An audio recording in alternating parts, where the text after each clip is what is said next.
¿Ya conoces las publicaciones del Centro Olof Palme? Te invitamos a conocer el Tratado de Libre Comercio de América del Norte 2.0, bajo la autoría de 10 especialistas, coordinados por María Cristina Rosas.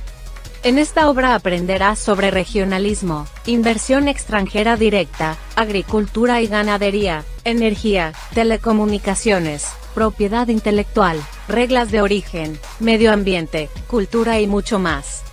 Adquiere ya el Tratado de Libre Comercio de América del Norte 2.0.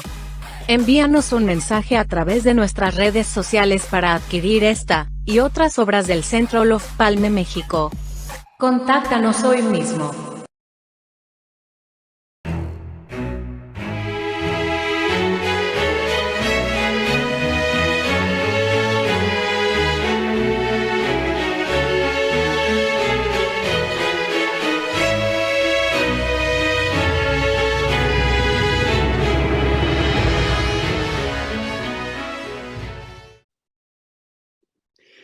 And welcome, viewers. It's great to have you for this webinar where we're going to discuss and have an in-depth discussion, I'm hoping, on what happened at last week's North American Leaders Summit.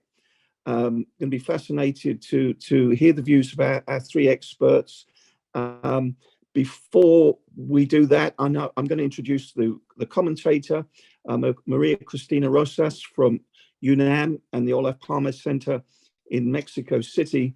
Maria Cristina, it's great to see you again.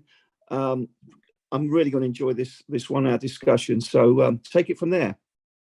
Thank you, Steve. I would like to take this opportunity to thank our guests, Tony Payan, Kim Nossal, and Silvia Núñez for being here this morning to discuss the outcome of the 10th North American Leaders Summit that took place in Mexico City last week.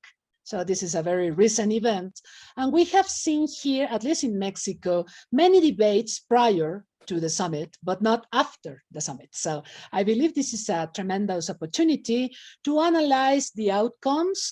And I should probably mention that this event is being developed by the Olof Palme Center in Mexico City in conjunction with the Rio Grande Guardian and Steve Taylor. And I really want to thank Steve for, encouraging us to do this. And that said, well, I would like to introduce our guests. I will start with Tony Payan. He's director of the Center for the U.S. and Mexico at Rice University in Houston. Prior to that appointment, he was professor at the Universidad Autónoma de Ciudad Juárez and taught over 10 years at University of Texas in El Paso. He has a master's at Dallas University and a PhD in international relations at the University of Georgetown. He has a number of publications on matters related to Mexico-US relations, such as the book Cops, Soldiers, and Diplomats, Understanding Agency Behavior in the War on Drugs.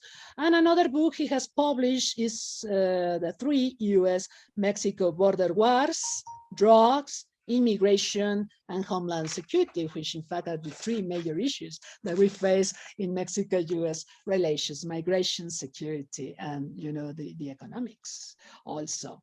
Then I would like to move quickly to introduce Kim Nossal, a good friend from a long time. I met him back in '89, I think, when I first visited Canada. Well, Kim Nossal was born in London, but he is a Canadian citizen.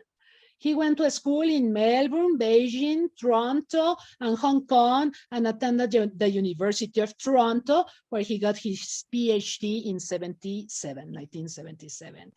He belongs to the Department of Political Studies at Queen's University. I'm joking, but I don't know if this is going to change after the passing of the Queen. Anyway, he has been appointed Professor Emeritus at Queen's University. And he's also a fellow of the Royal Society Society of Canada since 2019. He's author of a number of books on Canadian foreign policy, middle powers, the politics of Canadian foreign policy. And I remember very well a book I still read and I still have with me, which is called Rain Dancing, Sanctions in Canadian and Australian Foreign Policy.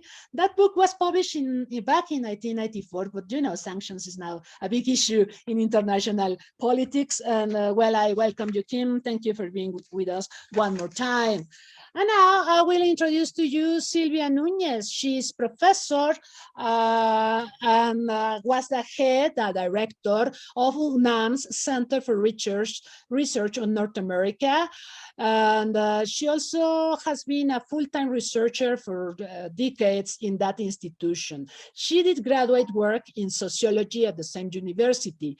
Her career as a specialist began in research on a project on US history at the Dr. Jose Maria Luis Mora Institute, and later at the Center for Economic Research and Teaching, the CIDE, in Mexico City, in the domestic policy area of what was then the Institute of United States Studies.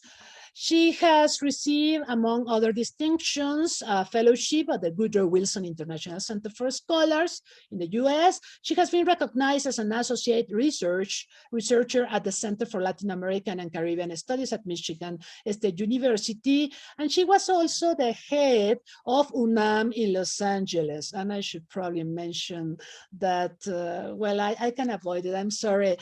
You know Guillermo del Toro, the Mexican filmmaker, and you know Pinocchio, his masterpiece.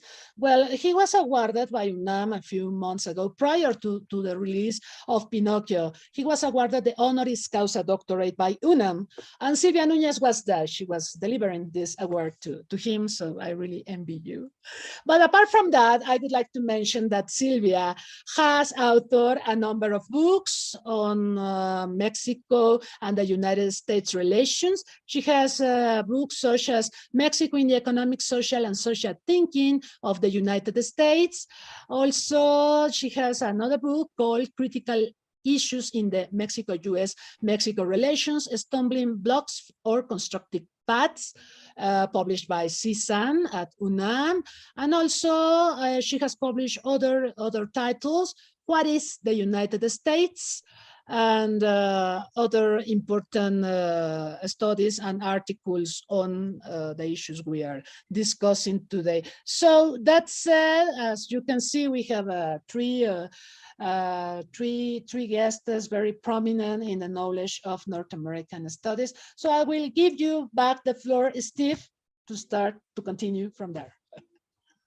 Thank you so much, Maria Cristina. Fantastic introduction to these three great guests we have today.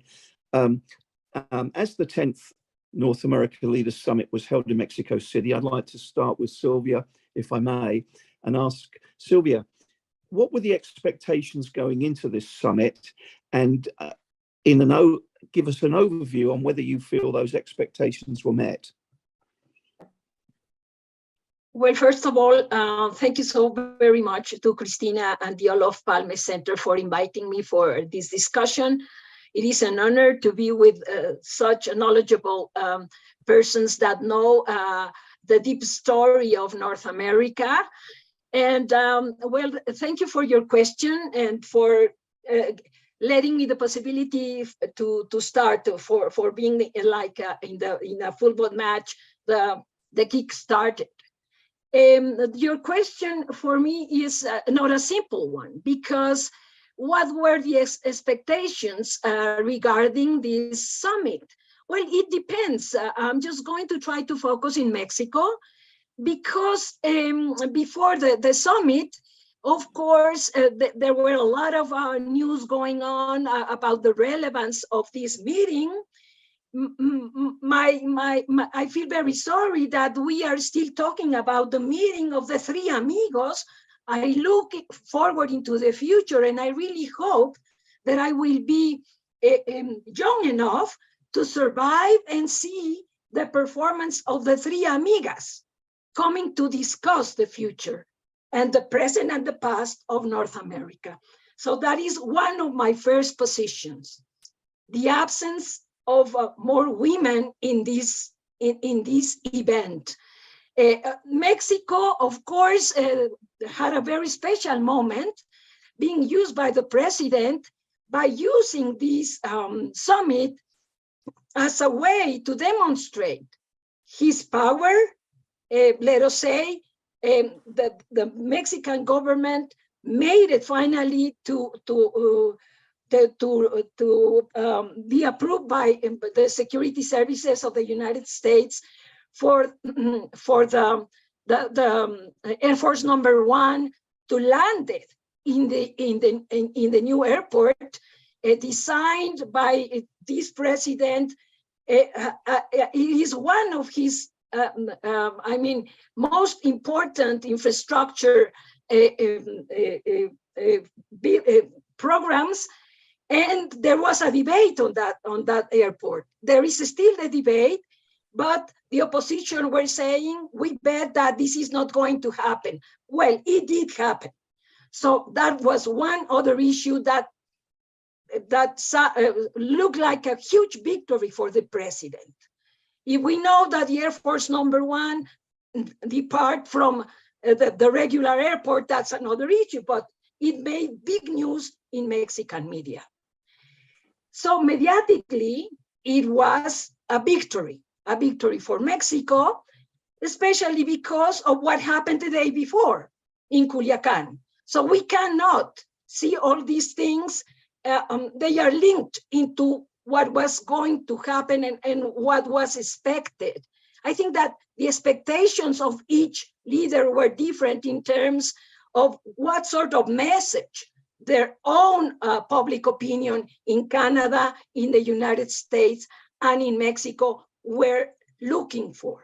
So I think that when we see that also the expectations among the very small sector of specialists, where there was a lot of debate about what was going to happen, what was going what are going to be the deliverables on migration, security.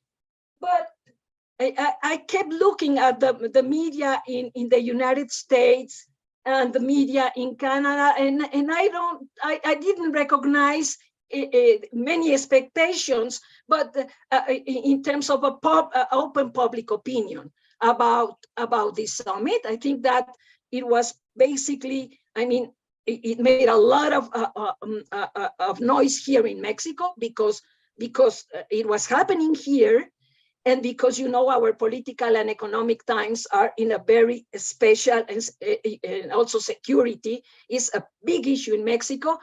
So I think that it is biased to say if the summit met or not the expectations. We have to see it through the deliverables that I think it will be necessary for us to say something about the joint statement, and what do we think about everything that was said in many realms. I was really surprised about the many issues that were going to be discussed, and when you see the deliverables, then we have a different story.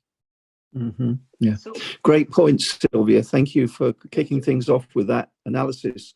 Let me go over now to Kim. Kim, your thoughts on what we were expecting, hoping for from the summit, and perhaps what's been achieved from a Canadian perspective. Thank you very much. Unlike Silvia, I think that the key deliverable here was simply the meeting itself.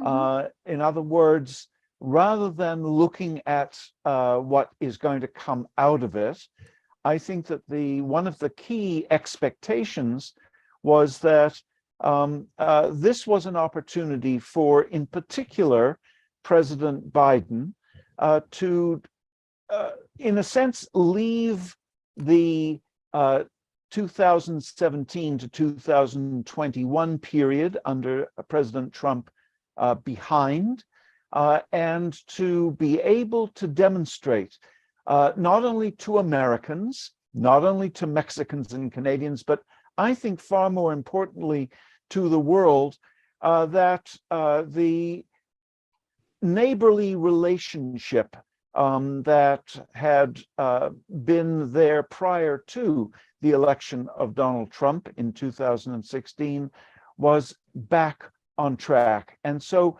from that perspective, for I think the Canadian side, the idea that they would participate in this opportunity for the United States to demonstrate its ability to value its friends and its neighbors, that was the most important thing. And the fact that there were so many disputes on the table between the three countries. I mean, Canada and Mexico versus the United States on autos, or sorry, Canada and Mexico versus the United States on autos, Canada and the United States versus Mexico on electricity and on Pemex, and the US and its dispute with Canada on dairy. I mean, these are significant disputes, and the fact that the summit leaders were able to give off such a positive vibe despite these differences, I think was a deliverable in itself. And so from that perspective, I think that if the expectation was to provide an opportunity for old-fashioned summit diplomacy, that was the deliverable. Thank you, Kim. Thank you. Tony, moving on to you, what were your expectations? How much were you hoping for from this? Were they met? And perhaps you can give us a comment on that little dig that President Lopez Obrador had towards America right at the beginning, when he said he questioned the US contribution to Latin America. Yes, well, my expectations were never really very high for this particular summit. I think Kim said it very well. The fact that Mr. Biden has restarted the North American Leaders Summit is already an accomplishment.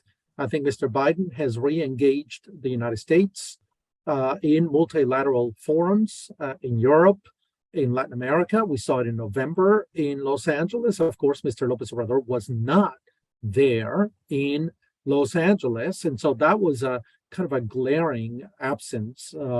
Later during this particular North American Leaders Summit, Mr. Lopez Obrador tried to speak on behalf of Latin America, and I think there were two mistakes on that. Number one is he's not Latin America's voice by any means. Latin America is really a very fragmented continent, and that was not the forum for that. Los Angeles was the forum for that. Mr. Lopez Obrador was not there. And the second thing is Mr. Lopez Obrador kept talking about this particular issue that you just raised, which is the United States abandonment of Latin America and the U.S. lack of engagement in Latin America. But I think Washington is not going to win this particular debate. Look, throughout Latin America, whether it is in Argentina, in Peru, in Brazil, in Venezuela, and on, there's always complaints about U.S. Intervention in Latin America and about an overbearing United States in Latin America. And Mr. Lopez Obrador has accused Washington of doing just that. And then during the summit, he turns around and says Washington has abandoned Latin America and not done right by Latin America. So I think Washington cannot win on this.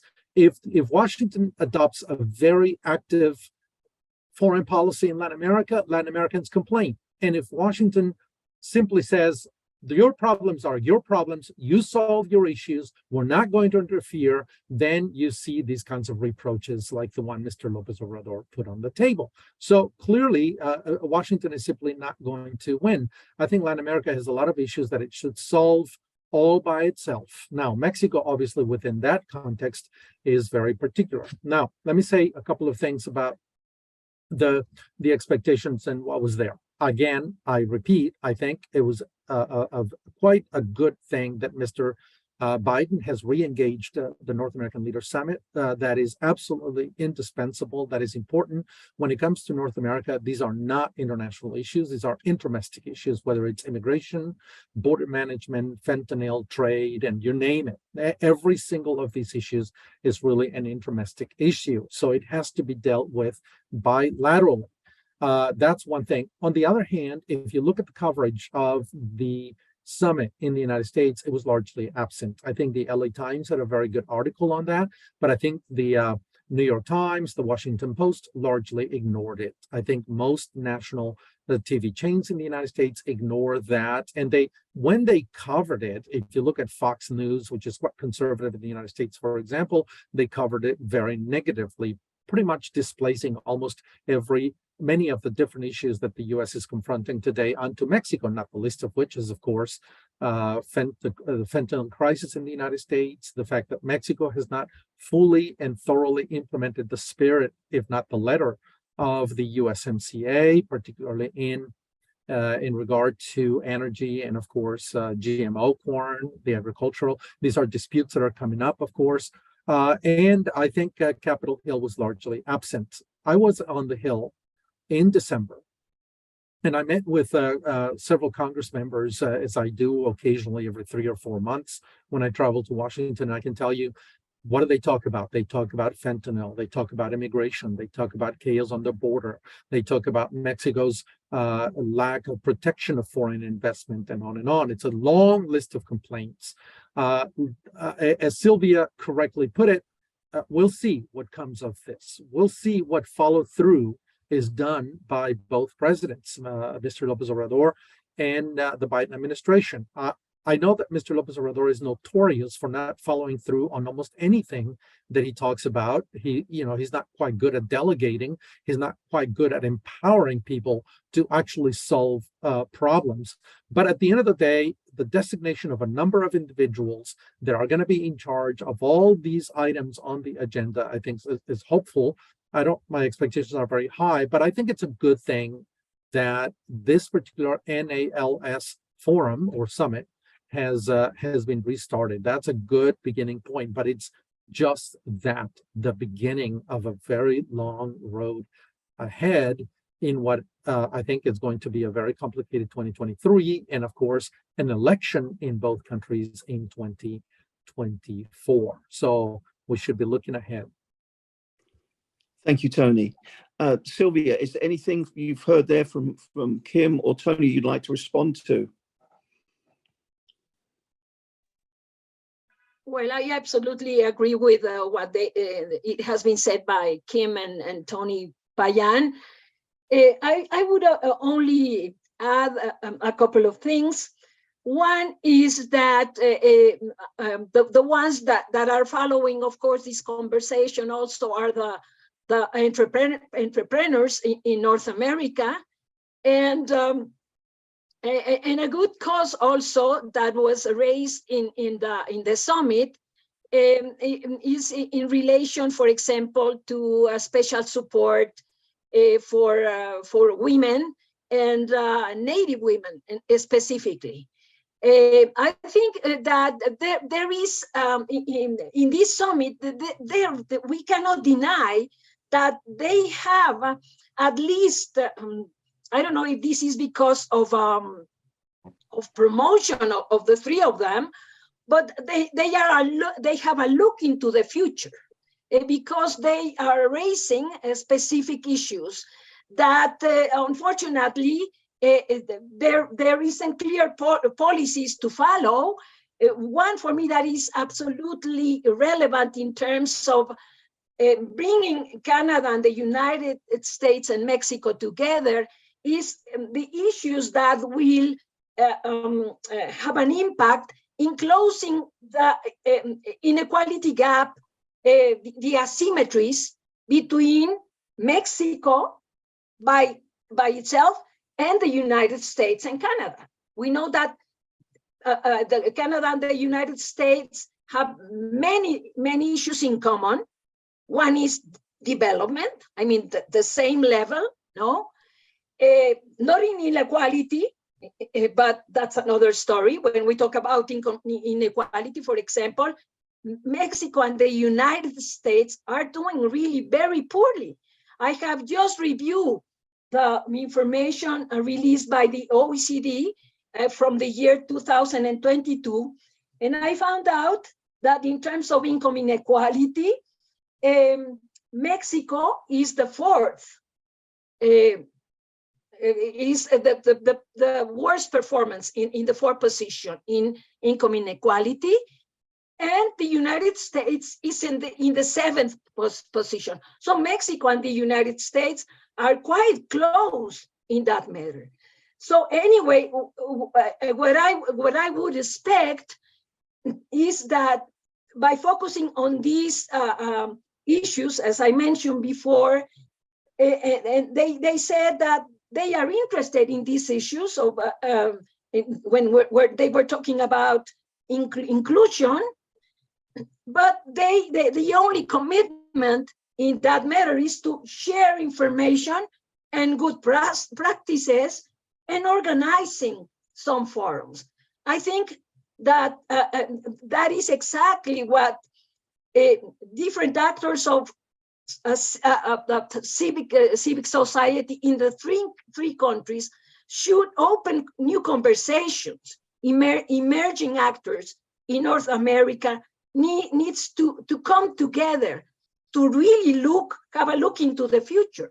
We know that if Mexico doesn't close this huge gap, we will still have migration issues going from Mexico to the United States. So I decided to start looking into little tiny spaces that were inside the discussion, but are not really as a priority.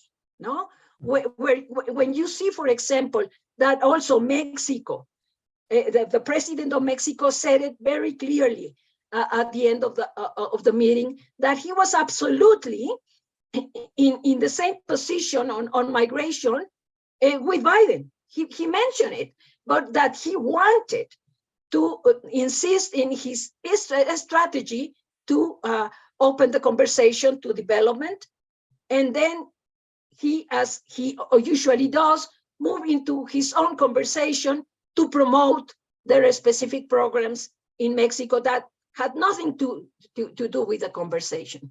So anyway, I think that I am also hopeful for having this space, but I think that we need to be more creative. For example, some of us who work with the students, I would like to open conversations regarding what is the present, what do they think about the present situation of their own country, and how do they see the relation with Canada and with Mexico, and if they are truly interested in coming together as a fully integrated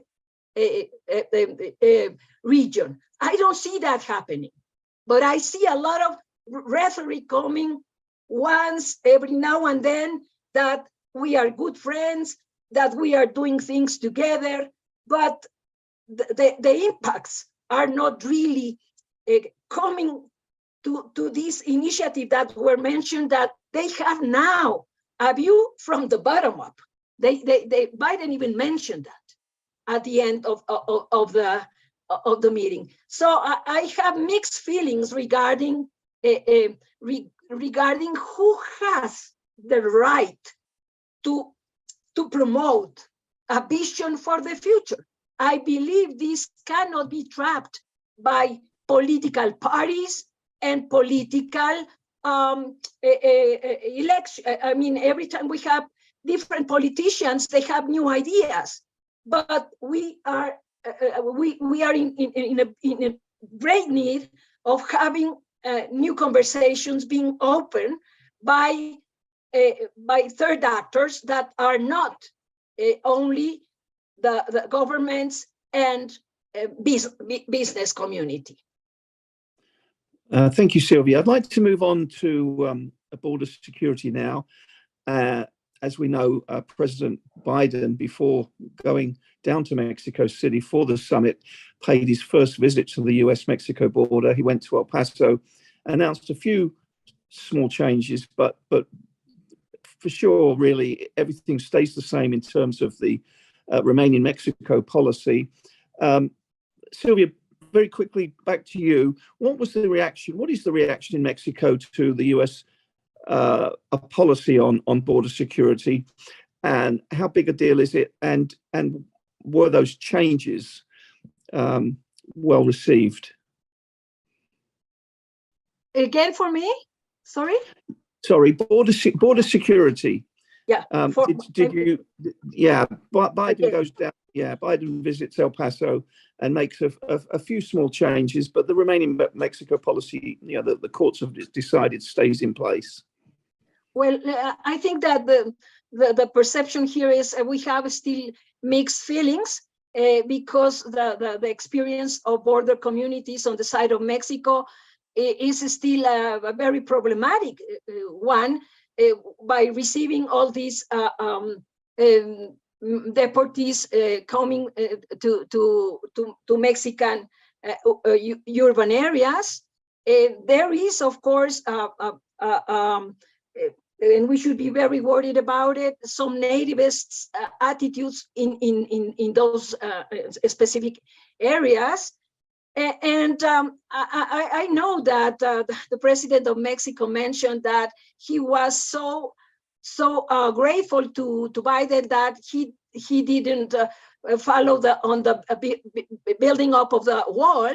But Biden said very clearly that, and we know it because he made this specific stop in El Paso.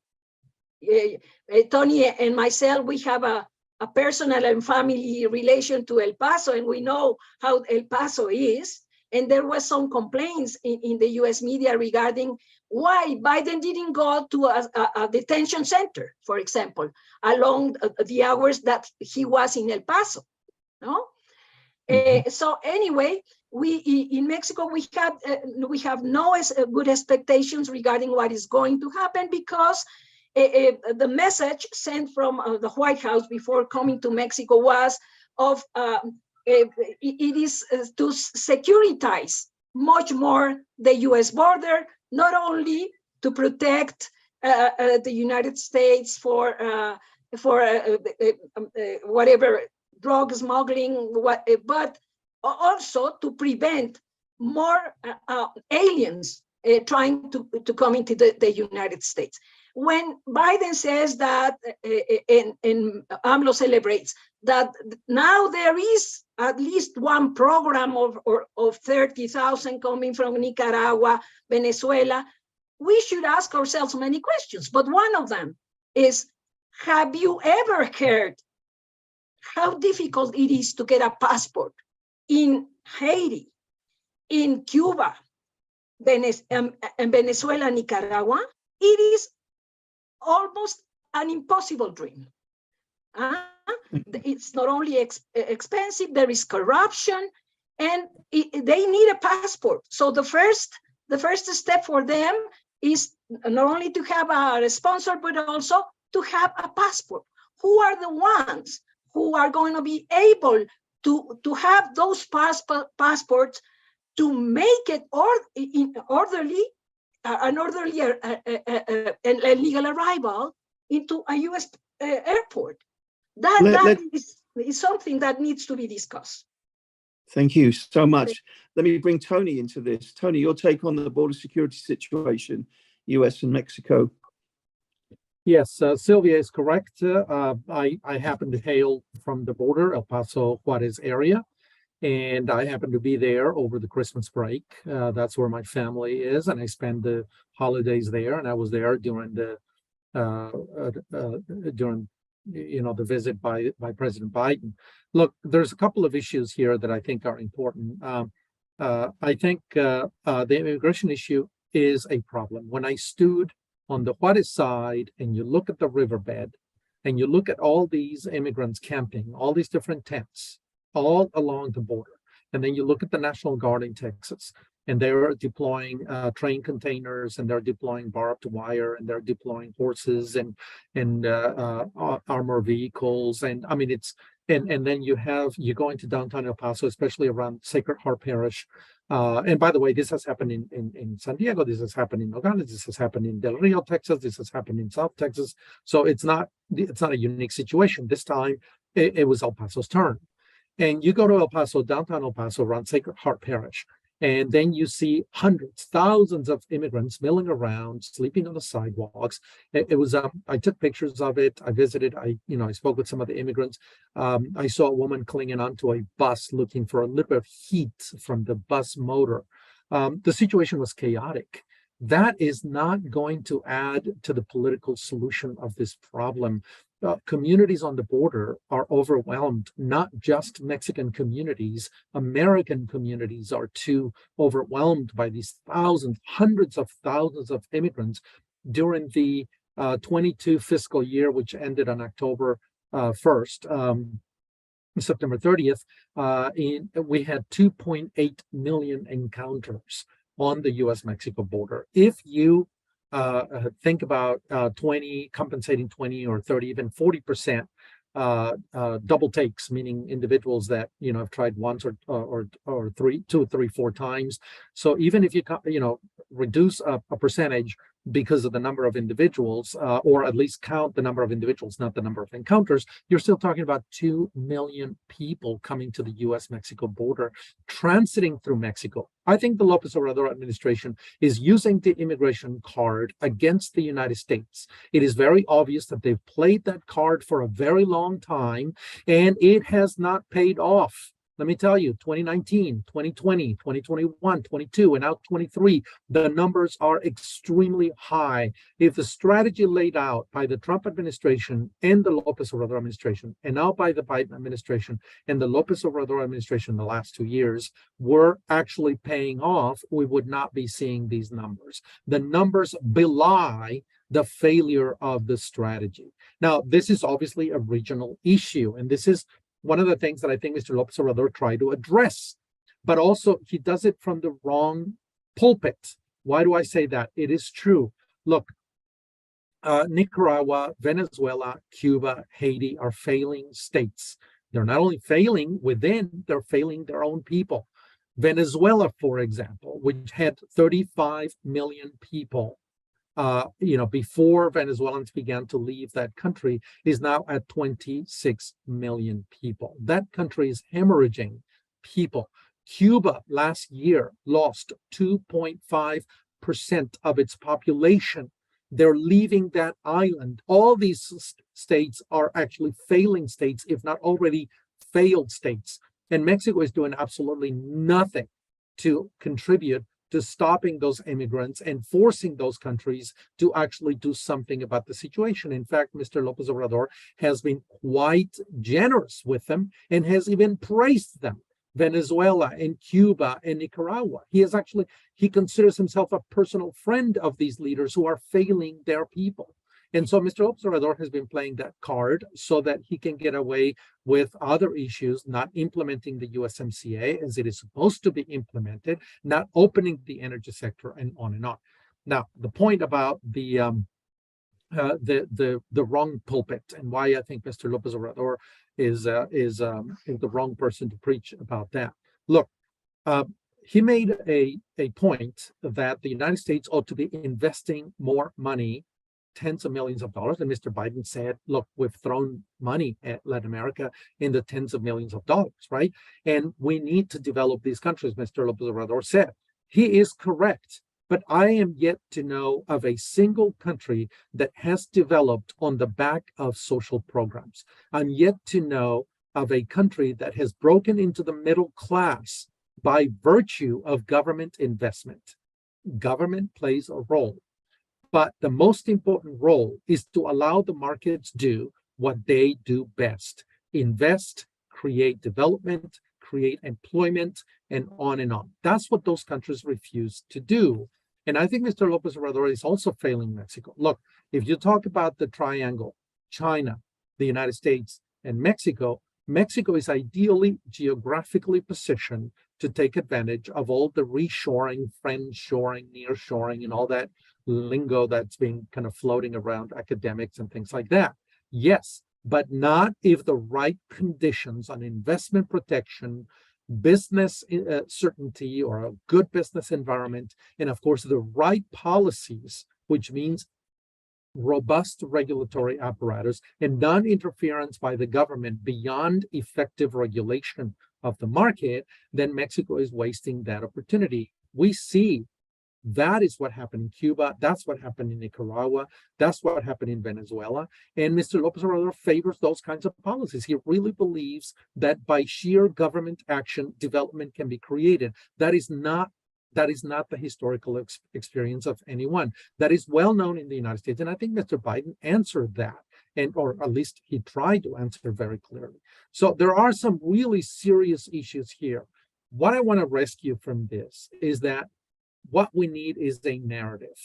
What we need, you may remember in the 1990s, there was a lot of talk about North America, a competitive continental platform, vis-a-vis Asia, vis-a-vis Europe. There was that narrative, and everybody kind of moved around that narrative. There was a gravitational pull by the narrative.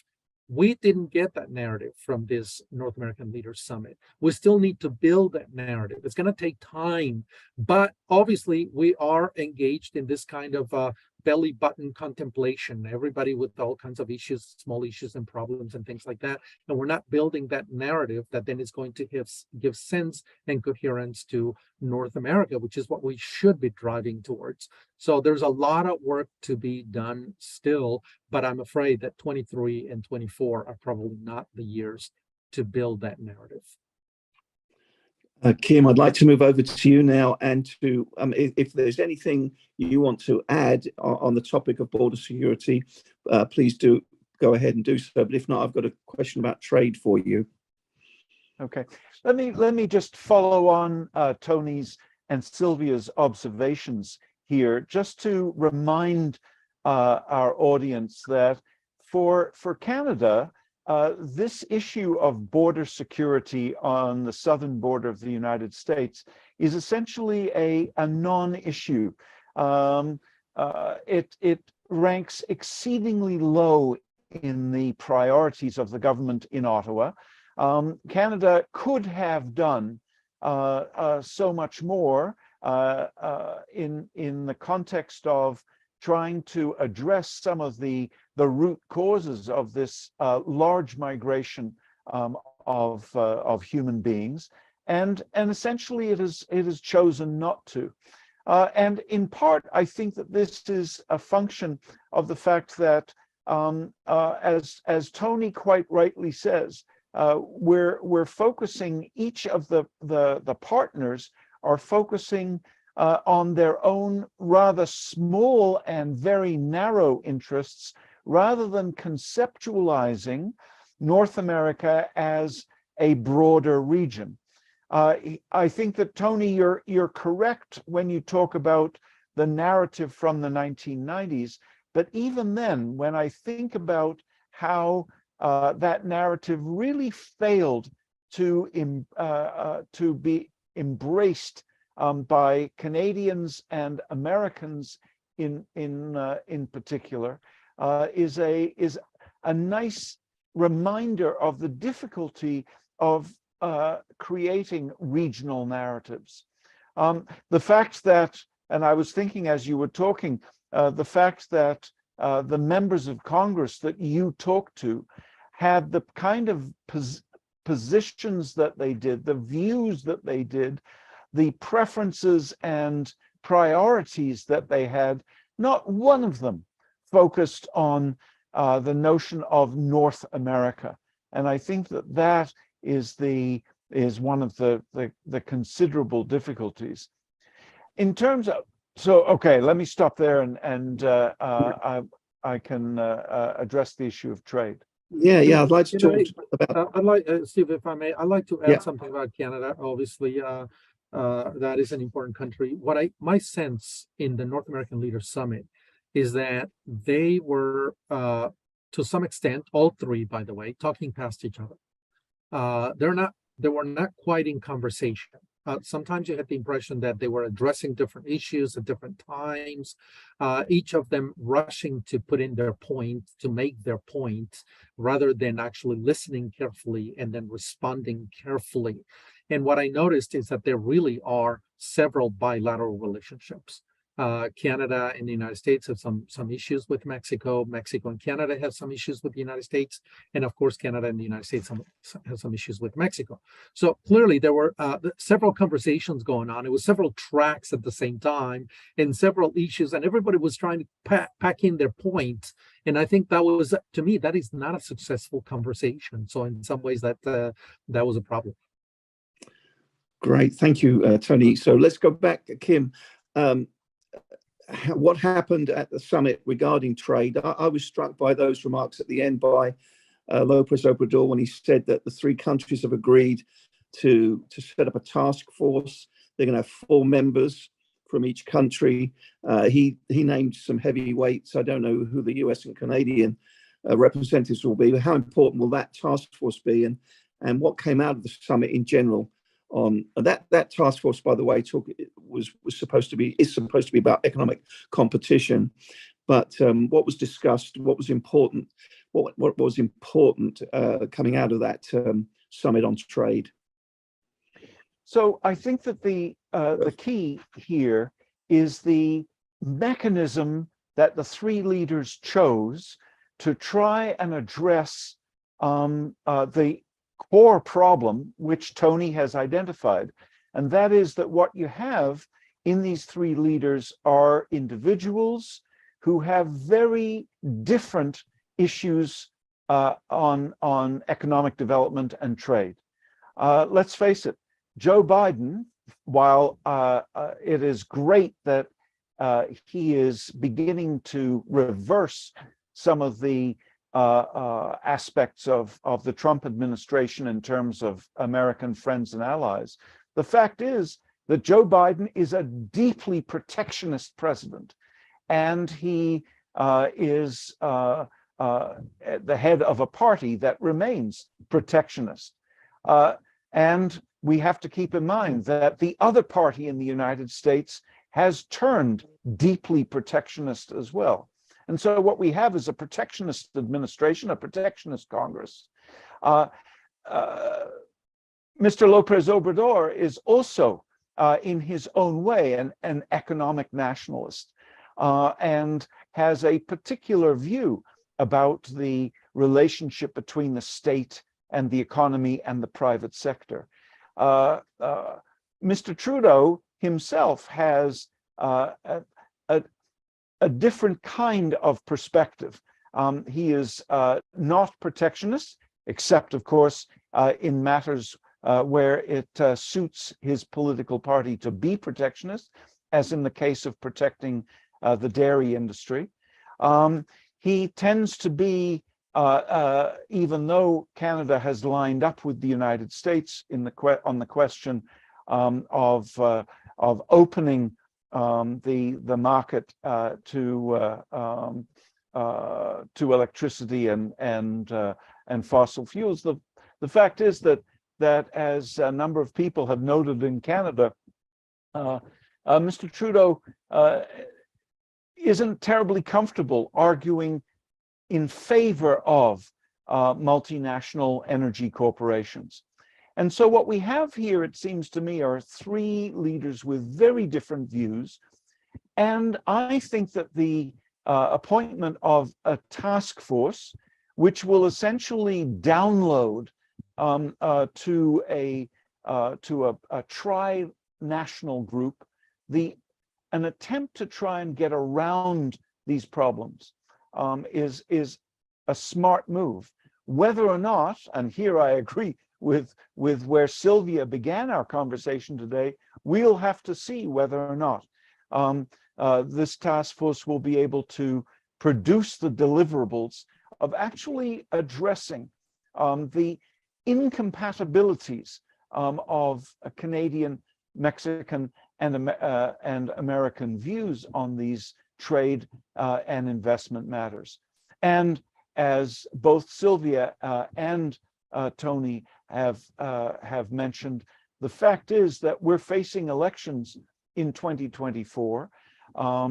And in the United States, the possibility that we will have a return to an America First president, a Republican, whether Mr. Trump or another Trump-like president, means that the possibility that the relationship will be thrown back to where it was after 2017 remains a significant challenge for all three countries. Thank you. Silvia and Tony, Steve, I want to give you... if I may, I just have a couple of comments and a question for Kim and probably the other participants. Kim, I'm very curious about something Tony mentioned earlier. He said that this summit had very little coverage in the media in the US. In Mexico, it got a wide coverage. We had this summit cover everywhere. We had pictures of the participants, their wives, and in all possible circumstances cover. But how was in Canada? Was the summit important to Canada media? And also this leads me to another question for the three of you. It's been said that this summit was somehow dealing mostly with migration due to the importance of this agenda between Mexico and the US, and that other issues were overshadowed. And one of the issues that it's been mentioned in media all over the world, I just saw an article published in the New York Times, suggests that migration is overshadowing the situation of eroding democracy in Mexico. So I'm curious about your comments on this. But Kim, how was this summit covered? More than in the United States, less than in Mexico. It was seen as important, but once again, Canadian priorities were reflected in how the media tended to cover it, which was essentially to focus on Mr. Trudeau and Mr. Biden rather than on the three leaders themselves. So from that point of view, yes, the leader summit was regarded as important in large measure because of its signaling purposes for the world, but it wasn't as central as, of course, it would be had the Leaders' Summit occurred in Ottawa rather than Mexico City. Silvia and Tony, just a couple, 2 or 3 minutes each on trade issues, if you wish. Silvia. Well, I think that as Cristina is mentioning, migration was a key priority being discussed, basically among the United States and Mexico. Of course, López Obrador say thank you so much to Canada because we have this program enforced with Canada, and in fact he said the Mexican workers in Canada are not being harassed. Well, I mean that is a way to say it, but I have colleagues who have been devoted their life to precisely to discuss what is really happening to migrants in Canada, working in the labor camps. And so in terms of economics, I think that the three countries are truly worried about their own economic situation, and they truly believe that coming together and stronger, it needs to be done. No, that this is the reason why they are focusing on a new way of coming together. But there is a question on my side regarding what López Obrador said. He said that the 12 experts, and he mentioned the 4 experts that are coming to participate, starting with someone that we all know that is running for the presidency. and he's supposed to be the lead, and needs to leave the office in, I don't know, in March, pretty soon. So he cannot be the leader, Marcelo Ebrard, of this task force, because he is, in fact, already involved in his own political future. So that was, for me, a huge mistake. So I have not really heard what is going on with this new task force in the side of the United States and the side of Canada, but I truly believe that they must be interested in deepening in some ways and solve, for example, the issue of energy, which I don't know how is it going to be solved on the side of the relation with Mexico, but they know that if they don't do something, the three countries are going to lose ground in the international scenario. And just to finish this, I have to highlight something that created, for my perspective, a big problem for Biden. When these journalists bring out the situation of the Biden pen papers. No, we know that the US president, so I don't see the summit as a victory for Biden, because he was exposed. Mexicans didn't understand really much what was that about, but Biden knew that he's going to be back in Washington with another storm on his shoulders. And in that case, I think that the similarities of the political situation in terms of the job approval of Canadian, of Trudeau and Biden are very similar, with a huge gap between the popularity of the Mexican president that is beyond the 60%. So that is exactly what they also were, trying to move around while the three of them were here together. So they have very different perspectives about their personal political future. Thank you, Tony. Your thoughts on the trade situation? Let me begin to think about what you said. Look, partnerships are built on common interests, common narratives, and common identities. That's key. So where are the three North American nations in regards to narrative, identity, and interests? They seem to be going in completely different directions. For example, on the narrative, it's simply not there. And clearly, Mexico has chosen to side with Latin American dictators and even express a certain degree of sympathy for Russia in the Russia-Ukrainian war. That completely puts Mexico on a different foothold, on a different setting than Canada and the United States, which are making their best effort to aid Ukraine given the invasion of Russia. So that clearly means something. It spills over into Latin America, it spills over into the Caribbean, even if it comes from Russia and the Ukraine and on and on. The other thing is common interests. Like Kim said, Canada is the advocate for open markets, for regional integration and such, but Canada is a small country. It's a relatively small country. At the end of the day, Mexico and Canada cannot avoid the gravitational pull of the United States. If the United States doesn't lead, it's going to be very difficult for Ottawa or Mexico City to actually lead. So that has to come out of Washington. That's number one, and it's not coming. Number three, identity. Look, Mexico is drifting. There is clearly an important backsliding when it comes to democratic institutions and the rule of law in Mexico.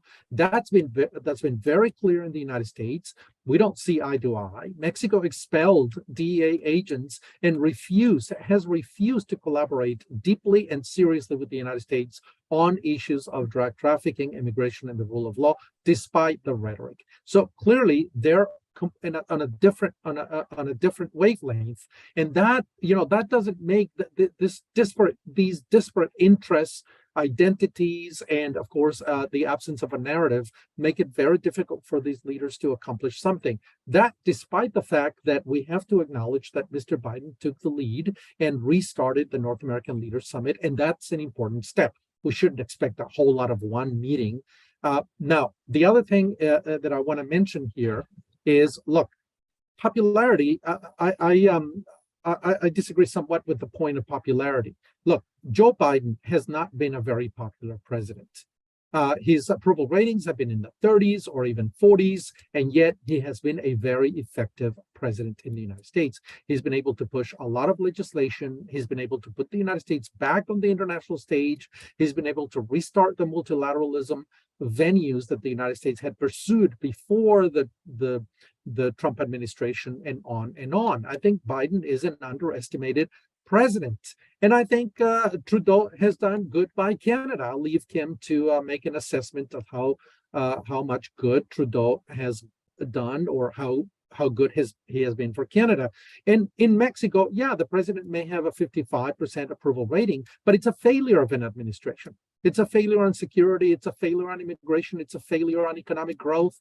It's a failure everywhere. So to me, popularity is not equivalent to success. It's not equivalent to governing well. It's not equivalent to accomplishing anything, because here we have three leaders that enjoy very different degrees of popularity and have very different degrees of success. One more thing about trade. Look, Mr. López Obrador's wishes, in my view, from the very beginning, much like Trump, was to essentially ditch the North American Free Trade Agreement. That would have been his ideal scenario, and to recenter the Mexican economy in a kind of a state-led model. He wasn't able to do that, not only because some of the institutions in Mexico resisted, but because the interests that the private sector and the Mexican and American societies had built in were so strong that the consequences would have been so negative that Mr. López Obrador would have taken Mexico down a tailspin of complete chaos and uncertainty. So he wasn't able to undo it. So how do we build from that? But by the way, when it comes to the USMCA and the North American Free Trade Agreement, the USMCA is a much better agreement than NAFTA was. NAFTA may have been very good for 1994, but it certainly needed some updating. It needed modernization, and I think it was accomplished. Whatever the reasons for Mr. Trump to actually call NAFTA into question, whatever the reasons to re-engage negotiating NAFTA, the USMCA turned out to be a much better agreement. It has certain advantages. For example, in 2026, and we shouldn't forget that, the USMCA is up for its first revision and review. This will be an opportunity again to modernize the agreement again. Are we ready for that? What are we going to do about the sunset clause in the USMCA? Are we going to use that to continue to advance labor market integration? There is a labor chapter in the USMCA. Are we going to advance that for intellectual property, for integration of other industries, the semiconductors, which was mentioned in the North American Leaders Summit, and on and on? So this allows an opportunity to continuously modernize the relationship and to continuously frame it legally through an agreement every 6 years that we have to be reviewing this particular agreement. So there's a lot of opportunities up ahead as well. I don't think Mr. López Obrador is the one to do it. He doesn't have the imagination, he doesn't have the leadership, he doesn't have the creativity, he doesn't have anything, and he's on his way out. He's got 1.5 years left. I think he finishes on September 30th, I think. So and the elections are in June. So the clock is ticking. So we ought to be looking to the next administration, both in Mexico and the United States, possibly in the United States, I'm not sure, to look at 2026 as the next opportunity to update, to reset the relationship. And that's the importance of restarting the NALS, the Leadership Summit. That is key. As long as it's going, the opportunity will come to do it right again, even if it's not 23 or 24. Thank you, Tony. I know I've got to hand it back to Maria Cristina in just a moment, but super quick. Kim, the state of Canadian-Mexico relations before we close. The relationship remains fairly distant. Some of the difficulties of a decade ago have been resolved. But essentially, Mexico remains very low on the priority list for governments in Ottawa and the Trudeau government in particular. And so from that point of view, one can be hopeful that one of the consequences of the positive consequences of the restarting of this North American Leaders Summit will be to push Mexico, relations with Mexico, a little higher up the priority list in Ottawa. Thank you so much. Well, thank you, all three of you, for a fascinating, absorbing discussion. Maria Cristina, any closing remarks? Yes, I want to thank the participants for providing their views on the summit of the North American leaders. I have some final remarks. First of all, by listening to you, I believe that we can agree on the fact that it was good that this meeting happened, especially considering that during the Trump administration years, these meetings didn't happen. Trump favored bilateral relations, favor relations with Mexico and relations with Canada, but avoid even relations between Mexico and Canada. And I believe we are still suffering from the consequences of that interruption. I would like to remind you also the way these meetings started. They started in the context of the 9/11 attacks. They started in 2005 on the grounds of the smart borders issues. And then we started to have these meetings, not every year. There have been interruptions, as you know, and the the worst interruption was during the Trump years, but still it's good that we have these meetings. That said, I believe in these meetings we have different issues addressed and different priorities addressed. But still, we are seeing different meetings. One priority is the US-Mexican meeting and agenda. Another one is the US-Canada agenda. And finally, and very distant from that, we have the Canada-Mexico agenda. And I agree with Kim. Mexico should be higher in the priorities of the foreign policies of the US and Canada. And well, that said, I believe we have not been able to develop a sense of a North American community.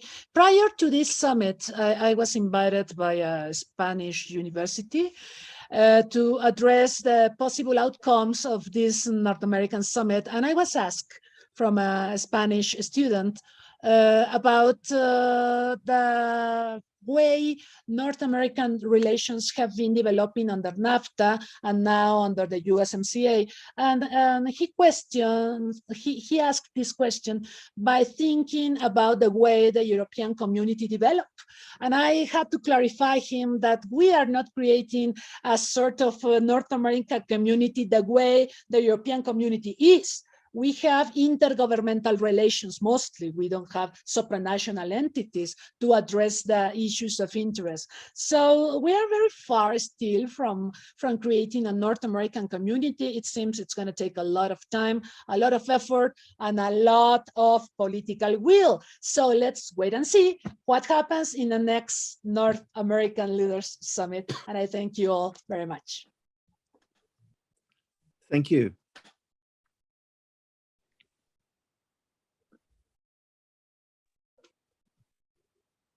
So I guess this is it. And well, hope to see you again. Hope to share, to have the opportunity to share your views with our audience in a possible next webinar. Thank you. Thank you all. Kim, Steve. Thank you very much. Sylvia. Thank you. And thank you, Cristina, for the invitation. It's a pleasure to be here. Thank you. A pleasure having you. And I enjoyed it. Thank you very much. Enjoy this year. Happy 2023. Take care. Thanks so much.